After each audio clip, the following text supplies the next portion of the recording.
Pada 21 Agustus 2025, publik dikejutkan oleh penculikan dan pembunuhan seorang kepala cabang pembantu Bank BRI di Jakarta, Muhammad Ilham Pradipta.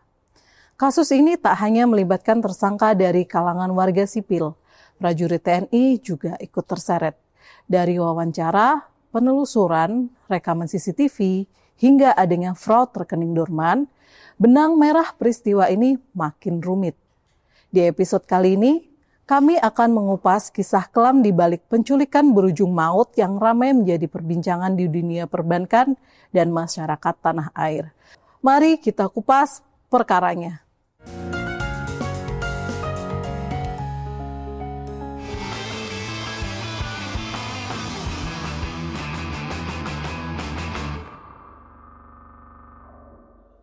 Ya, kawan-kawan, kita hari ini akan mengupas soal pembunuhan Kepala Cabang Pembantu BRI Cempaka Putih, Muhammad Ilham Pradipta. Nah, 3 pekan berlalu, polisi tak kunjung mengungkap motif dari pembunuhan Ilham Pradipta ini. Nah, tim hukum kriminal Tempo, teman-teman semua ini kan sudah ketemu dengan beberapa orang dekat pelaku, polisi, keluarga korban, hingga petinggi BRI gitu. Nah, apa saja temuan dari lapangan hasil penelusuran teman-teman itu? Dan sebenarnya kasus ini kan penculikan, pembunuhan yang dikaitkan dengan pembobolan. Apakah ini sebenarnya ada kaitannya dengan pejabat tinggi negara ini? Nah, ini yang menarik nih, Mbak Linda, karena bukan kriminal biasa ternyata, karena di baliknya kita dapat informasi ada petinggi aparat penegak hukum di balik kasus ini. Tapi kan informasi ini yang sedang kita telusuri lah ya, terlibatan dia. Oh, berarti masih dalam penelusuran ya? Ya. Oke. Selanjutnya dari polisi kan nggak mengungkap motif nih. Apa sebenarnya motif dari pembunuhan Ilham Pradipta ini? Oke. Mungkin sebelum kita masuk ke motif, Linda, mungkin saya gambarin dulu lah ya, peta pelaku ya, biar kita bisa dapat gambaran lebih utuh. Memang kemarin itu kan dibilang sama polisi ada, ini saya hapus dulu ya, ada 4 klaster ya yang sudah beredar. Cuman memang kan polisi belum rilis peran detail atau nama-nama mereka satu-satu gitu ya. Iya, hanya gelondongan 15 tersangka gitu aja. Gelondongan 5 tersangka. Ini kita anggaplah korban lah ya, korban I gitu. Nah, ini ada klaster aktor, ya kan? Klaster 1, klaster aktor. 2, klaster pengintai. Pengintai yang memata-matai korban. Nah, 3, klaster penculik ya. Penculik. 4, klaster penganiaya yang berujung dengan kematian dari korban Muhammad Ilham Pradipta. Yang enaknya ini nih, saya langsung aja lah ya. Ini Dia siapa? Dia ini Dwi Hartono, yang pemilik bimbel, guruku yang di polisi bilang dia jadi aktor ya, aktor dari pembunuhan itu. Dia punya lembaga bimbel di Bogor sana. Ini aktor juga, Cendi alias Ken. Ini kemudian Yohanes Joko. Nah, ini kemudian Antonius Aditya. Nah, inilah klaster utama ya. Klaster aktor dari pembunuhan ini. Nah, kemudian di klaster pengintai ini ada 3 ya, 3 orang. Ini Rohmat Syukur, langsung aja lah. Rohmat Syukur, Eka, sama Wiranto. Nah, ini klaster pengintai. Sedangkan di klaster penculik, klaster penculik ini mereka yang 5 orang yang ada di mobil itu loh, di video yang ramai ya, ramai penculikan dari Ilham Pradipta di parkiran Lotemar, kan ada korban dimasukin ke mobil Avanza. Nah, ini isinya berlima nih di dalam. Ada namanya Erasmus, ada Berto, Andre, Reviando, sama satu lagi Ronald. Jadi mereka lah bertiga di klaster penculik. Nah, barulah terakhir di klaster penganiaya, itu di dalamnya ada Nasir, kemudian David, sama satu lagi Neo. sebetulnya ini ada satu lagi nih orang di dalam. Siapa itu? Ini Yohanes Joko. Jadi Yohanes Joko selain aktor juga ada di mobil pengintai. Nah, mereka inilah kemudian aktor-aktor di balik kasus pembunuhan, penculikan dan pembunuhan Ilham Pradipta. Jadi berawal dari aktor, kemudian jadi cukup komplit lah jaringan mereka ya, dari aktor yang merencanakan dan mempersiapkan, kemudian korban ini diintai, diambil oleh tim penculik, barulah kemudian diserahkan ke tim penganiaya yang akhirnya berujung kematian dari Ilham Pradipta. Kira-kira gitulah, Belinda, peta dari pelaku ya. Jadi motifnya gimana, Pep? Nah, ini yang menarik nih, karena polisi kan sampai sekarang tersangka sudah ditangkap nih 15, tapi memang polisi belum mengungkap motifnya. Tapi informasi yang kita peroleh dari berbagai narasumber, ini ternyata hubungannya dengan rekening dorman nih. Rekening dorman, rekening yang tidak aktif lah ya dalam beberapa bulan. Jadi yang kemarin sempat rame ya, yang di freeze sama PPATK. Ternyata memang ini ada motif memindahkan uang dari rekening dorman itu ke rekening tertentu yang sudah disiapkan oleh para tersangka. Tapi kan mereka bukan pegawai bank ya, dan untuk memindahkan itu butuh peran seorang internal bank gitu. Dalam hal ini kepala cabang. Itulah motif yang kita dengar dari beberapa narasumber yang kita temui. Jadi mereka mencari kepala cabang untuk bisa memindahkan uang dari rekening dorman tersebut. Nah, betul, Ya, betul. menarik. Tapi kan di situ tadi Pep jelasin ada Dwi Hartono ya. Dia punya bimbel. Gimana seorang ibaratnya guru ya, tapi terlibat dalam penculikan ini. Mas Seno bisa ceritakan itu siapa Dwi Hartono ini? Gambarannya sih ya, Dwi Hartono ini memang punya perusahaan Hartono Mandiri Makmur. Ini perusahaan yang fokus di bidang piranti lunak ya, dan aplikasi. Terus dia juga punya perusahaan yang namanya PT Digitalisasi Aplikasi Indonesia. Nah, ini yang mengembangkan platform edukasi guru. Guruku ya, guruku. Nah, cuma memang masih belum keterkaitannya dengan rekening dorman ini masih belum sampai ke sana. Tapi yang jelas Dwi Hartono ini memang berperan sebagai aktor intelektual ketika dia bertemu dengan dari awal dia bertemu dengan Yohanes Joko, kemudian dia menyampaikan keinginan rencana untuk mengambil paksa Ilham. Nah, tadi seperti yang Pep cerita, jadi awalnya itu pada pertengahan Agustus ya sekitar 15-16, Hartono ini bertemu dengan Yohanes, membicarakan soal itu tadi, soal rekening dorman itu dan beberapa tahapannya sampai akhirnya muncullah nama Ilham yang akan mereka ambil secara paksa. Nah, kira-kira bagaimana nih? Nah, kemudian Yohanes punya ide. Saya ada orang nih. Ada orang kebetulan anggota TNI. Pokoknya deket lah kenal dengan Yohanes lah. Ya mungkin sudah beberapa kali mereka bertemu di Yohanes dengan orang ini. Namanya kalau dalam ini disebutkan Nasir. Berarti yang di itu Mas ya? Nasir. Penganiaya ya. Betul. Penganiaya ya. Nah, si Hartono bilang, ya coba deh kontak si Nasir ini. Oke. Nah, Yohanes kemudian kontak. Nasir mau. Nah, ketika pertemuan itulah Nasir mengajukan angka antara 100 sampai 200, tapi ya akhirnya sepakat di angka 60 juta. Kemudian Nasir ini membentuk tim pengintai. Nah, yaitu yang ditulis tadi. Si Rohmat Eka Dawiratno tadi ini, Wiranto. Ya, Wiranto. Nah, kemudian Nasir ini kebetulan punya rekan yang juga anggota TNI. Yang ini perannya lumayan sentral karena dia menjadi penghubung antara pengintai dan penculik. Jadi temannya Nasir ini awalnya disebut inisialnya F. Berinisial F, belakangan kita dapat Awalnya kita nggak tahu F ini. Iya, F ini siapa? Aparat katanya ya. Aparat, tapi siapa gitu. Ternyata kita dapat tuh namanya Ferry Herianto. Ya angkatan darat pasukan elit lah, dari pasukan elit lah. Masih muda Mas. Masih... Berapa kelahirannya? Aku tuh sempat baca kemarin kelahiran 93 dia, berarti 32 tahun berarti baru umurnya. Nah, saya juga kenal baik dengan Ferry karena Ferry ini punya link teman-teman debt collector. Oh, oke. Jadi dia punya kenalan peliharaan dalam tanda kutip debt collector. Ya, punya mata elang ya kalau bahasa polisi. Ya.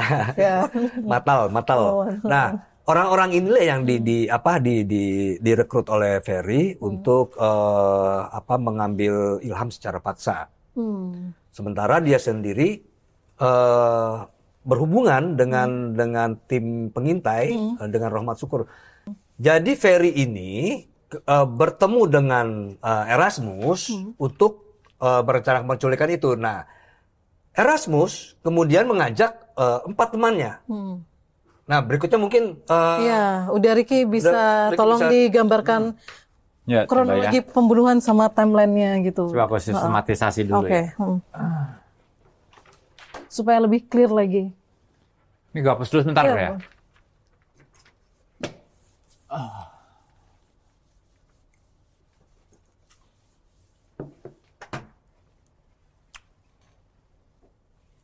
Tapi sebelum gue jelasin detail ini ya, gue mau ngasih sedikit tambahan informasi yang sempat diperoleh oleh teman-teman bahwa pelaku ini sebenarnya sudah punya rencana yang cukup besar. Kenapa dibilang cukup besar? Karena BRI itu bukan satu-satunya target mereka. Ada sejumlah bank plat merah lain yang sudah mereka sasar untuk menggarong rekening-rekening dorman. Ya, setidaknya ada 2 bank lah yang kita tahu gitu. Dan BRI sendiri berapa nilai? Angka yang mereka dapat itu hampir 1 triliun. Wow, fantastis. Hampir 1 triliun. Ya, rekening dorman. Jadi di Indonesia ternyata banyak orang kaya. Ada orang kaya ya. Atau orang dan perusahaan yang mereka punya buka rekening di banyak tempat dan mereka lupa bahwa mereka punya uang 2 miliar, 5 miliar gitu. Nah, rekening-rekening inilah yang mereka sasar gitu. Nah, pertemuan yang terkait langsung dengan peristiwa pembunuhan Ilham Pradipta ini sebenarnya sudah dibahas sekitar pertengahan Agustus oleh Candy alias Ken dengan Dwi ya. Jadi sekitar pertengahan Agustus itu Candy alias Ken itu membahas rencana untuk menculik Ilham yang dari pertemuan ini kemudian berlanjut di tanggal 16 Agustus. Dan Candy atau Ken ini sama Dwi memang sudah berteman dan Ken ini yang ahli IT dan tukang bobol itu sebenarnya. Betul. Oke. Nah, dari pertemuan ini kemudian Dwi mengontak rekannya namanya nih Yohanes ya. Dan mereka sempat bertemu di sebuah kafe di kawasan kota wisata sana. Dwi ketika itu datang bersama rekannya bernama Antonius, salah satu tersangka juga di kasus ini. Nah, dalam pertemuan inilah kemudian diutarakan niatan untuk menculik korban. Kepada Yohanes, Dwi meminta agar dicarikan orang yang mau dan bersedia untuk melakukan operasi penculikan. Gitu. Nah, Yohanes menyanggupi tawaran itu yang kemudian pada tanggal 17 Agustus, Yohanes kemudian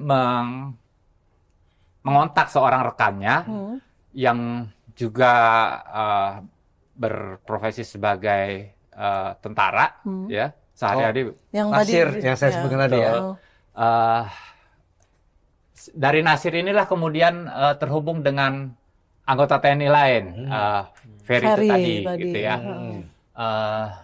Yohanes ini dari sini ketemu sama Nasir dari Nasir ke Ferry gitu ya. Nah, di dalam pertemuan ini dibahas juga tuh skenario penculikannya seperti apa, termasuk dengan juga tawaran biaya operasional yang disiapkan. Awalnya kan memang ditawarkan 50 juta Kemudian Mereka minta 100. mereka nego minta di angka 100 juta dan hanya disepakati 60 juta gitu ya. Orang-orang lagi upacara di istana, bahkan ada Iya. goyang-goyang. Mereka memikirkan untuk penculikan ya. 17 Agustus ya. Nah, di 18 Agustus ini ada peristiwa lain ketika beberapa di antara para pelaku tersangka ini sudah mendapatkan informasi yang cukup detail ya. Jadi ada informasi tentang siapa korban, pekerjaan korban, rumahnya di mana, di peristiwa di periode inilah Dia dibahas. sudah profiling ya. Sudah di di profiling. Dan bahkan operator penyandang dana ya dari operasi penculikan ini sudah menyetor uang. Ya. Uang DP sekitar 30 juta lah. Oke. 30 juta. Di tanggal 19 Agustus, nah para pelaku ini sebenarnya sudah melakukan operasi yang lebih detail ya. Ketika itu mereka sudah melakukan pengintaian di beberapa tempat. Petunjuk mengenai keberadaan calon korban itu sudah mereka ketahui. Beberapa di antara mereka menyebar ya di kantor, ada juga di rumah dan di beberapa tempat lain yang mereka ketahui gitu.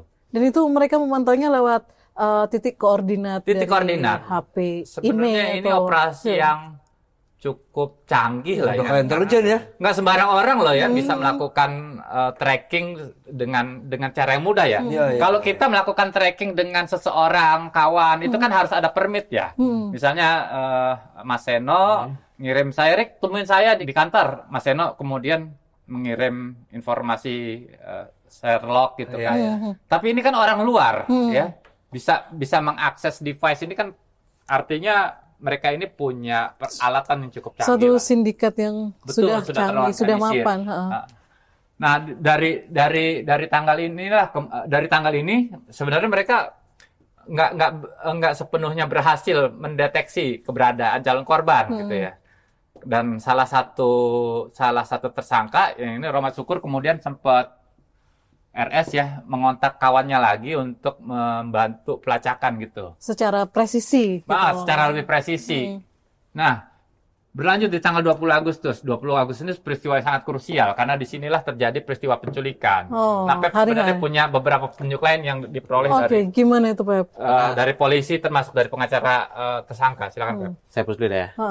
Ini 20 Agustus itu kan hari eksekusi ya. Karena sebetulnya paling enak sih bikin peta nih, Mbak Linda. Saya gambarin aja lah ya.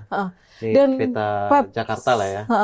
Tadi 20 Agustus kan hari eksekusi Ilham Pradipta. Sebenarnya katanya Ilham ini bukan satu-satunya yang ditarget oleh mereka. Oh iya, betul. Karena waktu tadi kan pelaku ini mencoba ada dua bank plat merah yang kita dapat informasi deh, yang ingin didekati oleh pelaku, tapi yang satu itu menolak untuk bekerja sama, akhirnya pilihan jatuh ke bankir BRI. Nah, BRI pun ada dua sebetulnya yang kita dapat informasi. Satu di Cirebon, satu di Cempaka Putih ini gitu. Orang yang diminta mencari bankir itu kan yang untuk kerjasama itu kan Dwi Hartono ya. Pemilik bimbel itu. Nah, cuman pada akhirnya pilihan jatuh kepada Ilham. Ya, jadi calon targetnya ini random sebetulnya. Tapi memang ada orang-orang dengan kriteria tertentu yang harus mereka sasar. Siapa mereka? Orang-orang yang punya akses untuk membuka data nasabah. Nah, dan akses itu hanya dimiliki oleh orang-orang di level kepala cabang ke atas. Karena pendekatan dengan dua kepala cabang tadi gagal, karena pendekatan coba persuasif ya, akhirnya mereka pakai jalur penculikan itu. Iya, betul. Jalur penculikan Terus itu. gimana? Nah, sebetulnya kan targetnya itu bukan bunuh ya, diculik aja, cuman terus dianiaya, dipaksa gitu, tapi ke bablasan sampai gimana itu? Nah, ini mudah-mudahan bisa dipahami ya. Ini kan Jakarta lah ya. Karena kan peristiwa di 20 Agustus itu kan terjadi di banyak tempat ya. Nah, tadi kan udah dijelasin sama udah gimana pelaku ini mempersiapkan pembunuhan. Titik awal yang kita temui di kasus ini tuh ada di tanggal 19 Agustus, kira-kira di sini. Ini Cijantung. Nah, ada sebuah pertemuan di Cijantung antara Ferry Haryanto, anggota TNI tadi, dengan Erasmus, dengan tim penculik. Oh iya iya. Ada Erasmus, ada Berto, ada Ronald, ada Andre gitu. Revi. Ini Revi besoknya. Oh, besoknya. Besoknya, nah pertemuan di Cijantung, 19 tanggal 19. Nah, sampailah di hari eksekusi, mereka ketemu lagi di sinilah, di sekitar Percetakan Negara. Jakarta Pusat, dekat Jakarta Cempaka Pusat, Putih ya? ya, di gitu. Salemba sana gitu kan. Mereka di kafe, ini pagi mereka kumpul di sana. Ada Ferry di sana, ada Ferry, ada Erasmus. Nah, disitulah yang tadi dibilang udah Ricky. Ferry menawarkan, nih ada imbalan 50 juta gitu. Tapi di balik itu, tiba-tiba Ferry bilang gini, ada salam dari Tit. Nah gitu, Tit ini tuh seorang pejabat inilah, aparat penegak hukum gitu. Udah deh mendengar itu, si Erasmus langsung, kalau gitu mah 100 juta lah gitu. Nah, akhirnya berhenti di sana, berhentilah di angka 60 juta juga gitu. Jadi sebenarnya mereka makin yakin tuh karena ada Tit tadi itu ya. Ada peran. Jadi ini bukan sekedar sekedar penculikan operasi biasa gitu. gitu. Ada order petinggi di baliknya Ada gitu. backingan dari Tit gitu tadi itu. Oke, lanjut. Padahal Tit itu bisa disuarakan. Nah, terus kumpullah mereka di Percetakan Negara gitu. Nah, sedangkan di Lotte, ya kan, di Lotte Ciracas itu, Pasar Rebo, di sini tuh sudah ada nih tim pengintai. Nah, tim pengintai Romat Syukur, ada Eka Wiranto gitu. Nah, ada tim pengintai di sini, dikabarin nih tim pengintai mengontak Ferry. Bos, udah calon korban udah di lokasi nih gitu. Di Lotte. Di Lotte, udah tuh. Ferry nyuruh Erasmus. Jadi tim penculik itu 5 orang ya. Erasmus dan teman-temannya tuh langsung tuh ke Lotte ya kan, pakai mobil Avanza. Berto di depan yang supir, di si Erasmus ini yang ketua tim penculiknya lah gitu di depan, di belakang ini baru teman-temannya nih, ada si Andre, Ronald sama Reviando satu gitu. Udah deh sampai mereka ke parkiran, kita dapat cerita ya bahwa mereka tuh nunggu dulu di sana, nunggu dulu di parkiran. Lotte. Iya, karena ini mobil korban, sampingnya ada mobil lain. Jadi mereka tuh disuruh tunggu, si Erasmus ini nunggu instruksi dari Ferry dulu gitu. Jadi sepanjang ini mereka tuh si Erasmus ini dapat instruksi dari si Ferry, sedangkan teman-teman lain disuruh coba matiin HP gitu. Udah nih di kursi depan Erasmus aja yang kontekan sama si Ferry. Kita dapat cerita di lapangan parkir itu sejam mereka nunggu gitu Mas. Sejam mereka nunggu karena hujan juga kan, hujan. Nah, menariknya ini kan mobil korban ya, mobil korban. Ini ada mobil orang lain ya. Nah, ini tim pengintai. Tim penculik ketika udah datang di parkiran. Nah, ketika mobil ini pergi, ya kan? Masuk mereka gitu. Tim penculik ini. Baru tuh dibawa ke dalam si korban dari parkiran itu. Udah masuk ke dalam, nah mereka ini nunggu instruksi lagi dari Ferry. Udah deh, mereka sempat ceritanya muter-muter dulu tuh di dalam tol dalam kota. Muter-muter. Nah, di tengah jalan ini, sebetulnya ketika mereka jalan, Ferry ini udah ngikutin dari arah kejauhan. Ada Ferry gitu. Kita dapat cerita di satu titik di mana Erasmus yang ada di mobil penculik pindah ke mobilnya Ferry, mobil Ferry. Sedangkan mobil ini korban dengan tim penculik lain gitu. Mereka muter, barulah kemudian Ferry nyuruh coba keluar di tol Kemayoran sana, gerbang tol Sunter gitu kan. Nah, berhentilah mereka di posisi udah malam waktu itu, udah malam, mereka berhenti. Nah, di sini barulah tim penganiaya datang, mobil Fortuner yang plat T, ya kan? Berarti dari pagi, siang sampai malam. Iya, dari pagi siang tuh rangkaian semua tuh, ya? baru keluar gitu. Nah, kita dapat cerita ketika mereka itu berhenti kan keluar tol, udah muter-muter nggak jelas di dalam tol, keluar tol, posisi udah malam, posisi mobil itu kayak gini nih. Ini mobil tim penculik.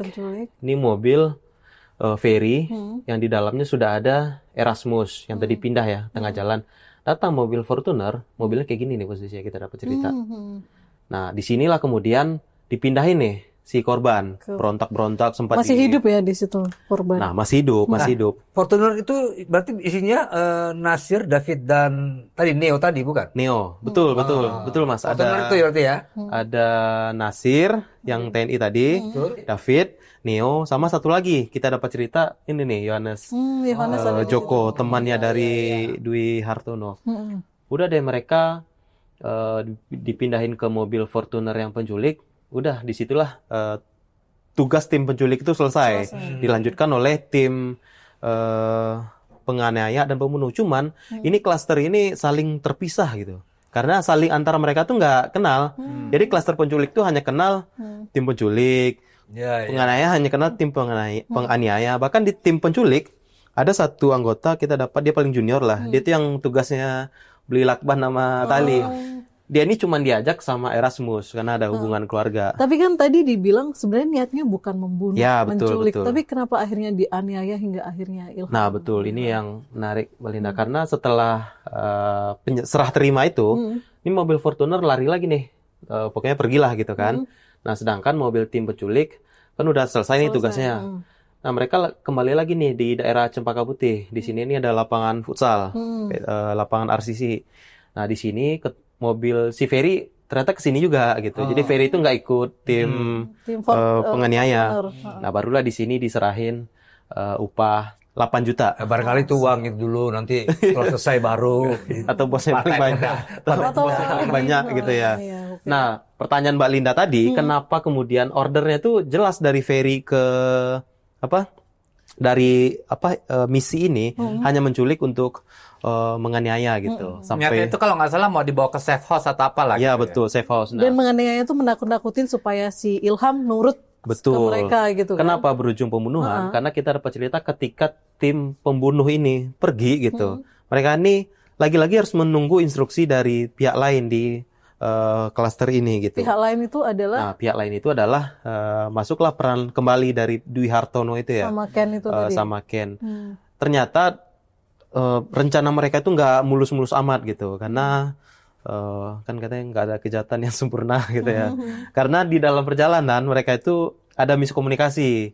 Jadi tim penganiaya ini harusnya dijemput lagi sama mobil lain gitu loh untuk menjemput. Kalau nggak salah Yohanes sempat ngontak Dwi, ada tim penjemput. Ada penjemput. Intinya tim itu mungkin nggak bisa dihubungi atau ada miskomunikasi. Mereka tim itu nggak datang. Ya udah.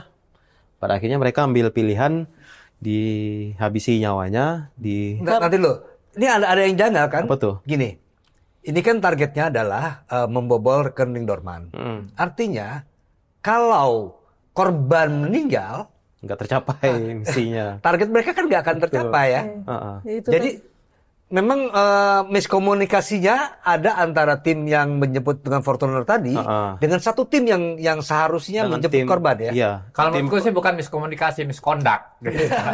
karena informasinya si korban ini dalam posisi ketika dalam mobil diikat, dilakban dan segala macam berontak. Iya. Nah, pelaku ini kemudian juga berusaha untuk menjinakkan calon korban ini supaya nggak terlalu banyak bergerak, melakukan perlawanan. Sempat dipukul, ditendang, tapi nggak terukur tindakannya. Jadi penganiayaan yang mereka lakukan terhadap korban itu justru berakibat fatal. Kak, berdasarkan hasil otopsi dari kedokteran gimana? Dia itu kan memang ditemukan tewas Mas Eno ya di daerah Bekasi gitu. Kita kan dapat ya dari kepolisian bahwa memang ada luka tumpul ya dari luar, dalam ada bekas benda tumpul ya di dada dengan leher gitu. Itulah yang kemudian menyebabkan kematian ya korban. Memang dianiaya sampai, ya betul sih kalau memang niatnya itu untuk membobol, harusnya kan ini dijaga sampai hidup ya. Tapi ini bablas sampai akhirnya meninggal. Dan mereka baru tahu korban meninggal dari berita-berita setelah ditemukan. Kaget lah mereka gitu. Ada yang satu yang udah ke mana, ini kok rame gitu. Anti klimaksnya adalah mereka akhirnya nyelamatin diri masing-masing. Si Berto itu menyelamatkan diri, menyerahkan diri gitu. Kalau si Erasmus ditangkapnya di Labuan Bajo sana. Karena polisi sih bilang dia melarikan diri, tapi dia beralasan ini lagi ada pesta sebetulnya. Menariknya, Erasmus ini kan tim penculik. Ya dia kan nggak tahu ini korban mau diapakan gitu. Karena tugas dia udah selesai nyerahin ke Fortuner. Udah nyerahin ke Fortuner, terbanglah dia ke Labuan Bajo. Nyampe sana, datanglah polisi gitu. Ngapain nih gitu. Dia kita dapat cerita dia bukan melarikan diri, tapi dia ada acara keluarga di sana gitu. Bang Kir ini sebenarnya masih muda juga ya. Dia baru gabung di BRI 2012, artinya baru 13-an tahun lah di BRI, dan dia baru juga jadi kepala cabang pembantu di Cempaka Putih ya. Bahkan informasi yang kita dapat ketika di tanggal 20 dia mendatangi Lotte, itu sebenarnya sedang prospek, sedang bekerja. Dia mau mengajak Lotte itu untuk migrasi lah. Pembayaran pakai BRI gitu. Jadi pembayaran gaji dan segala macam itu menggunakan skema lewat BRI. Nah, setelah akhirnya korban meninggal, sebenarnya sudah detail kan kronologi siapa-siapanya pelakunya, motifnya tadi ternyata untuk membobol rekening. Nah, gimana itu bisa diceritakan lebih detail lagi nggak? Jadi saya dan beberapa teman sempat ketemu dengan mantan pejabat di BRI. Informasi yang kita peroleh bahwa saat itu yang bersangkutan sempat mengontak beberapa pejabat BRI yang menjelaskan bahwa calon korban ini sebenarnya hanyalah salah satu pintu masuk aja yang dipakai untuk membobol rekening Dorman. Nah, ada informasi lain yang kita peroleh. Nggak cuma rekening Dorman sebenarnya yang ingin mereka sasar, tapi juga mereka sempat punya rencana untuk melakukan penjajakan untuk mengajukan permohonan kredit fiktif. Dan memang belakangan agak masif ya kasus-kasus kredit fiktif ini. Dan mereka ini juga terhubung dengan orang pejabat di level manajer lah di tingkat kantor cabang itu. Tadi kan dibilang ada mau membobol rekening Dorman, juga soal kredit fiktif tadi gitu kan. Nah, ketika mengincar Ilham, berapa tepatnya? Pasti kan nggak langsung 1 triliun gitu kan. Ada klaster-klaster, pasti ada berapa yang kira-kira mau dicairkan pertama? Ya, memang ada rekening-rekening tertentu yang ingin mereka sasar ya. Salah satunya itu adalah rekening milik perusahaan yang angkanya itu total sekitar 120 M lah. 60 miliar diantaranya itu berada di sebuah money changer gitu. Nah, uang ini sebenarnya sudah mereka coba cairkan, tapi tidak berhasil gitu. Akhirnya lewat Ilham ini. Inilah niatnya. yang kenapa kemudian Ilham jadi target. Oke. Terus di sini sebenarnya ada kejanggalan lain nih. Tadi kan sudah disampaikan Pep, udah Mas Seno peran-peran disebut Ferry gitu. Tapi kenapa Ferry tidak masuk jadi tersangka gitu? Nah, jadi begini, berdasarkan yang kami peroleh itu, ada seorang prajurit TNI yang memang sedang diperiksa di Pomdam. Nah, pihak Pomdam juga membenarkan anggota mereka berinisial F ini dengan diperiksa berkaitan dengan penculikan dan pembunuhan Ilham Pradipta ini. Nah, tapi sejauh ini kita belum dapat perkembangannya, apakah memang sudah jadi tersangka atau belum. Tapi yang jelas ada prajurit ini dipisah, itu aja. Dan ada Erasmus itu udah diminta datang ke Pomdam. Bolak-balik ya. Ya, artinya ini selain berjalan di Polda, ini berjalan di TNI. Karena TNI memang penyidikannya berbeda di peradilan militer itu ya. Jadi tadi adalah kasus ini sebenarnya berkelindan dengan upaya pembobolan bank gitu ya. Kasus penculikan dan pembunuhan Ilham membuka mata kita bahwa sistem ini ada yang rapuh dan melibatkan aparat keamanan yang seharusnya bukan tupoksi mereka tuh untuk melakukan itu gitu, dan otomatis mereka pasti akan menjalani proses persidangan, vonis hukum gitu. Tapi pertanyaan yang lebih besar adalah bagaimana memastikan, karena kan tadi udah bilang ada 1 triliun di BRI saja, bank lain bisa jadi ada yang lebih besar atau dengan nilai setara. Bagaimana tragedi seperti ini tidak berulang kembali gitu kan? Selama celah fraud dan penyalahgunaan kewenangan itu belum ditutup, rasa aman masyarakat, termasuk kepala jabang maupun kita sebagai nasabah, itu akan terus dipertaruhkan gitu. Oke, kita sudahi dulu obrolan kita yang mengupas soal pembunuhan kepala cabang BRI Cempaka Putih.